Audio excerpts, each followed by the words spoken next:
Hi there mga kasaza! Kung kagaya ko kayong bitin sa isang order ng bibimbap ay tara gawa na lang tayo sa bahay.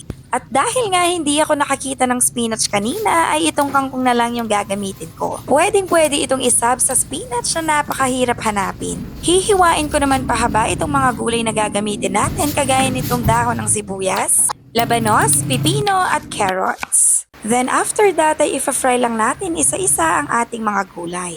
2 to 3 minutes ko ngang iniluluto itong ating mga gulay at nilalagyan ng asin. Kung wala ka nga palang dahon ng sibuyas ay pwede mo ring gamitin ang puting sibuyas. At dahil medyo matigas nga itong carrots ay 3 to 4 minutes ko itong ifa-fry.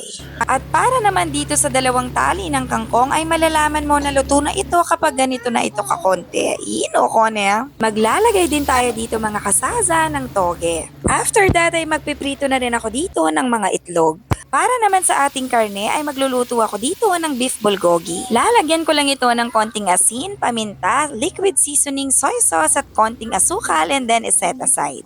At dahil naiprito na nga natin ang lahat ng ating kailangan ay pwedeng-pwede na tayong mag-assemble ng ating bibimbap. Maglagay ka na nga ng kanin sa iyong pinggan at ikaw na nga bahala kasaza ang mag-mix and match sa mga gulay na gusto mo. Hindi ka na nga mabibitin dahil pwedeng-pwede mong gawing overload ang iyong bibimbap. At dahil okay na nga para sa akin itong aking bibimbap overload ay lalagyan ko na ito ng sauce. Ilalagay ko na nga lang dyan kung ano-ano yung mga inilagay ko or minix ko dito sa ating napakasarap na sauce. And that's all for today mga kasaza. Please like, share, and follow for more. Basta Kapampangan, manyaman, magluto!